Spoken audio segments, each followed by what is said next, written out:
Êxodo 3 e 4 revelam Deus na sarça ardente libertando Israel, mas trazem um momento chocante no caminho ao Egito. O próprio Deus procura matar Moisés numa hospedaria. O que está acontecendo aqui? Por que Deus faria isso com o líder que ele mesmo acabou de chamar? E o que a circuncisão feita por Zípora, sua esposa, tem a ver com tudo isso?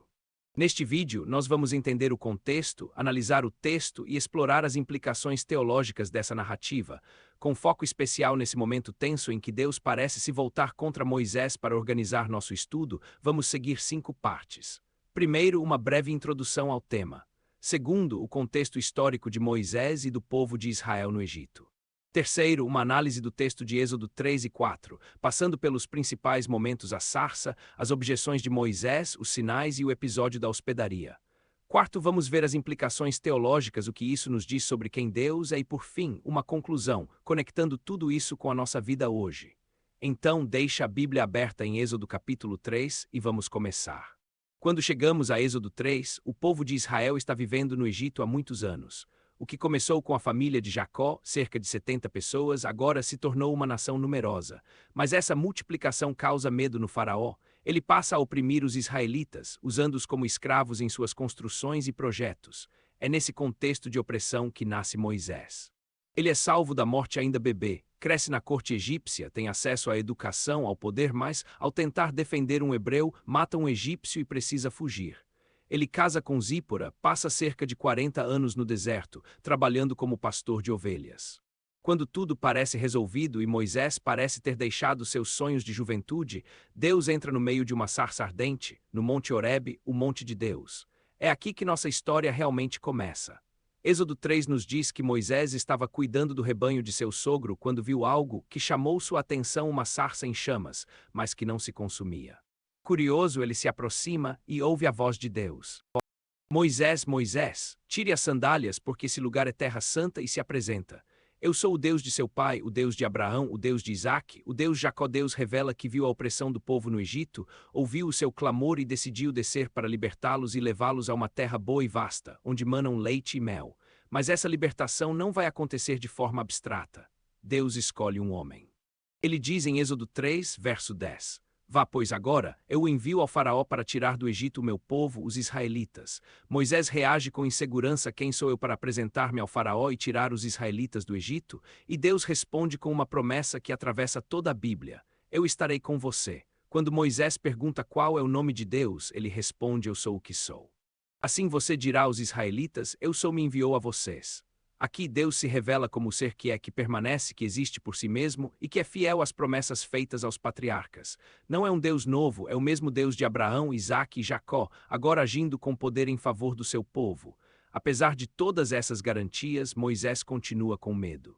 No começo do capítulo 4, ele levanta outra dúvida: e se eles não acreditarem em mim, nem quiserem me ouvir, disserem o Senhor não lhe aparece? Deus então dá a Moisés 3 sinais milagrosos. Primeiro, a vara que, ao ser jogada no chão, se transforma em serpente e depois volta a ser vara.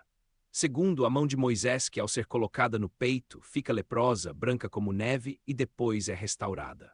Terceiro, a água do Nilo que, derramada em terra seca, se transformará em sangue. Esses sinais são uma espécie de credencial de que o Deus dos patriarcas realmente apareceu a Moisés.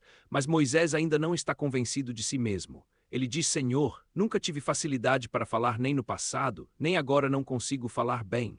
Deus responde com uma pergunta poderosa: quem deu boca ao homem?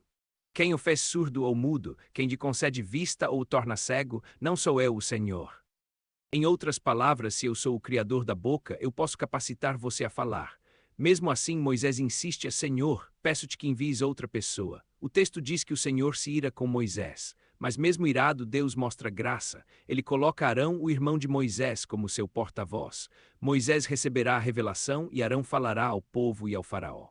Em seguida, Moisés volta a Jetro, seu sogro, pede permissão para retornar ao Egito e parte com sua família. Ele leva na mão a vara de Deus, símbolo dos sinais e da autoridade que recebeu. Pouco antes da parte mais estranha da história, Deus avisa Moisés que endurecerá o coração do faraó e declara algo forte: Israel é o meu primeiro filho. Mandei você deixar o meu filho ir para prestar-me culto. Mas você não quis deixá-lo ir, por isso matarei o seu filho primogênito. É nesse clima de chamado, missão e seriedade da aliança de Deus com Israel que chegamos ao episódio da hospedaria.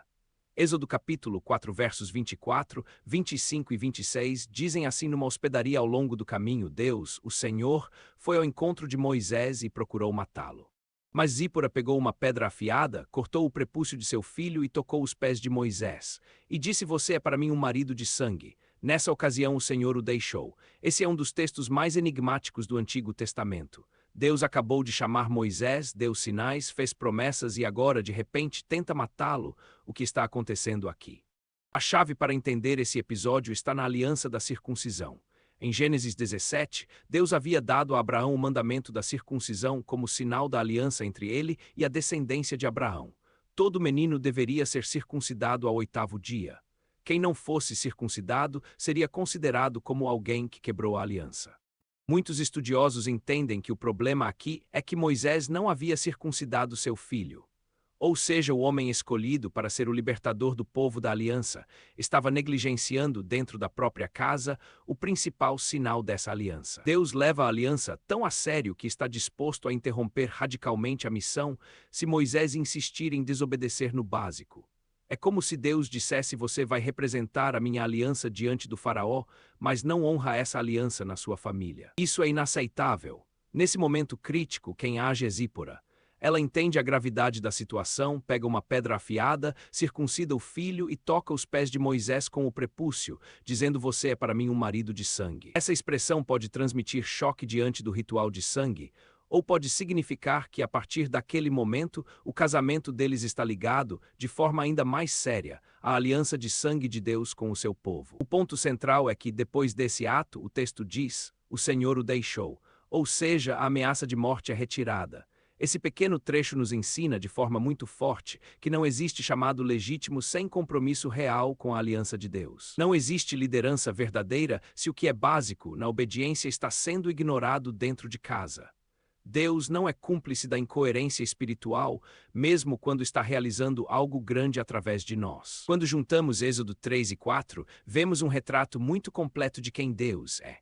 Por um lado, ele é o Deus que vê o sofrimento, ouve o clamor do povo e desce para salvar. Ele se revela, se aproxima, chama Moisés, promete: eu estarei com você, dá sinais, mostra paciência diante das inseguranças de Moisés. Por outro lado, ele é o Deus santo da aliança, que exige obediência concreta. O lugar do encontro é terra santa, Moisés precisa tirar as sandálias. A circuncisão é o sinal da aliança, ignorá-la traz juízo até mesmo sobre o próprio Moisés. Teologicamente, esse texto combate duas distorções: a ideia de um Deus distante, indiferente à dor humana, e a ideia de um Deus bonzinho, que não leva a sério a aliança, a santidade e a obediência.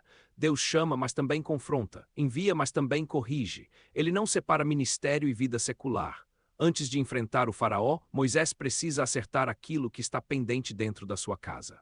Em Êxodo 3, Deus se revela a Moisés na sarça ardente como o Deus de Abraão, Isaque e Jacó, o grande eu sou, que viu a opressão do seu povo e decidiu libertá-lo. Em Êxodo 4, vemos as objeções de Moisés, os sinais milagrosos, a paciência e a ira de Deus, o envio de Arão e, no centro de tudo, o episódio da hospedaria, onde Deus quase mata Moisés. Esse episódio nos lembra que Deus não quer apenas usar pessoas, ele quer transformar pessoas. O chamado de Deus não é só uma tarefa, é um compromisso com a aliança, com a santidade, com a obed, e ainda assim, no meio de tudo isso, a promessa continua ecoando: eu estarei com você. Êxodo 3, verso 12, que ao olhar para essa história, a gente aprenda a levar a sério, ao mesmo tempo, a graça de Deus que nos chama e a santidade de Deus que nos transforma. Você conhecia essa passagem bíblica? Escreva nos comentários.